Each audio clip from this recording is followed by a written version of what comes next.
नमस्कार किसान साथियों, स्वागत है आप सभी का एक बार फिर से मालवा की खेती यूट्यूब चैनल पे। किसान साथियों, सोयाबीन वैरायटी की इस सीरीज़ में आज हम सोयाबीन की एक और अन्य बहुत ही बढ़िया वैरायटी के बारे में जानने वाले हैं, जिसे राजमाता सिंधिया कृषि विश्वविद्यालय ने विकसित किया है।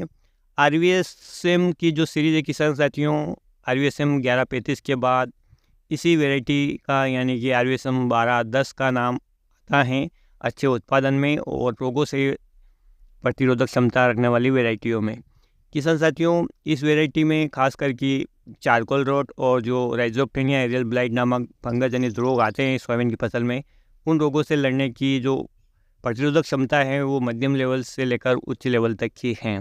साथ ही किसान साथियों, इस फसल का उत्पादन यदि आप देखें तो किसान भाइयों ने 7 क्विंटल प्रति बीघा तक का इसका उत्पादन लिया है। किसान साथियों, अब आपको मैं बीघा के हिसाब से बता दूं तो किसी किसान भाई को ये ज़्यादा लग रहा होगा। हो सकता है किसान साथियों आपके क्षेत्र में जो बीघा है या ज़मीन की जो माप है वो अलग है बीघा में, और अन्य क्षेत्र में बीघा में अलग है, यानी बीघा छोटा मोटा हो सकता है।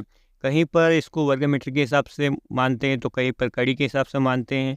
इसलिए आप कन्फ्यूज़न न हो और आपको हमेशा एकड़ या प्रति हेक्टेयर का औसत अनुमान देखना चाहिए, क्योंकि ये पूरे देश में एक समान है। मैं आपको एक बीघा बताता हूँ हमारे क्षेत्र के हिसाब से किसान साथियों, 2500 वर्ग मीटर का एक बीघा होता है, जिसमें कि 1 हेक्टेयर में 4 बीघा आता है और 1 हेक्टेयर में 10,000 वर्ग मीटर होते हैं। तो आपके खेत में आप लंबाई चौड़ाई अनुमान लगा कर देख सकते हैं कि कितना बीघा में कितना उत्पादन हो रहा है।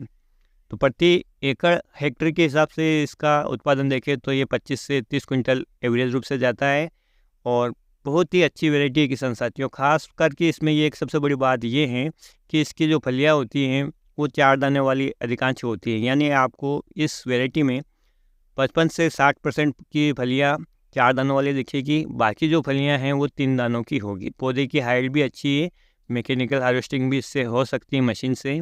साथ ही जैसा कि मैंने आपको बताया कि रोगों से लड़ने की अच्छी खासी प्रतिरोधक क्षमता है। पकने का समय की बात करें किसान साथियों तो 95 से 97 दिन की वैरायटी की जो कि मध्य अवस्था में गिनी जाती है। 2 से 4 दिन का अंतर किसान साथियों आपके खेत की मिट्टी और जो जलवायु आपके क्षेत्र की उसके ऊपर डिपेंड करता है।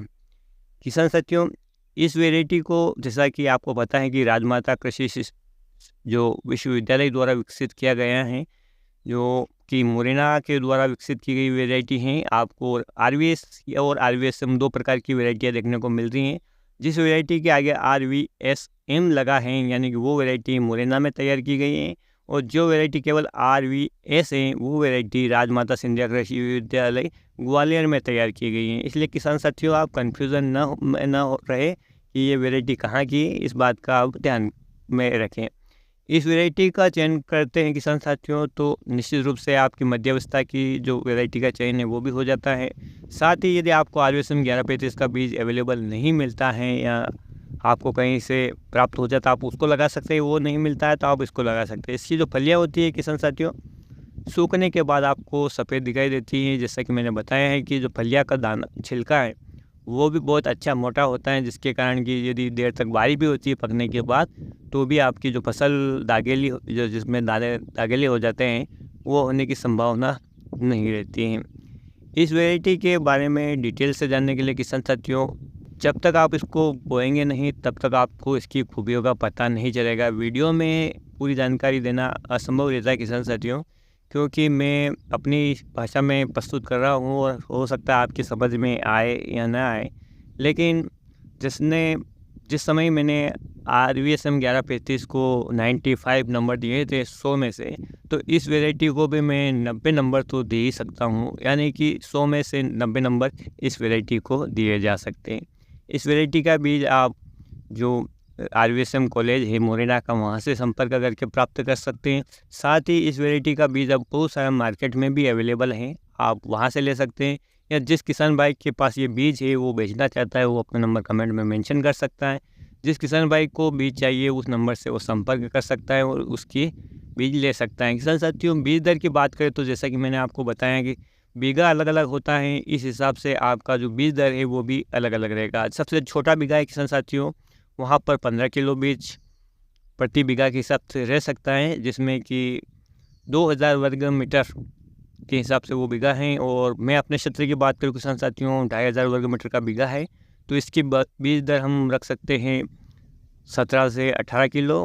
और भी यदि आपका खेत क्षेत्र में बीघा बड़ा है तो आप इसकी जो बीज दर है वो और भी बढ़ा सकते हैं। अंकुरण क्षमता भी इस वैरायटी की बहुत अच्छी है, दाने भी बहुत बोल्ड आकार के हैं। और आपको इस वैरायटी को लगाने के बाद अंदाज़ा हो जाएगा किसान साथियों कि इस वैरायटी में आपको अन्य जो परंपरागत वैरायटियां हैं कितना अंतर है। तो इस वैरायटी का चयन आप कर सकते हैं या आपके पास बीज अवेलेबल हो जाता है तो किसान साथियों। और यदि बीज अवेलेबल नहीं होता है तो वैसे आप RVSM 1135 है उसको लगा सकते हैं RVSM की सीरीज़ में।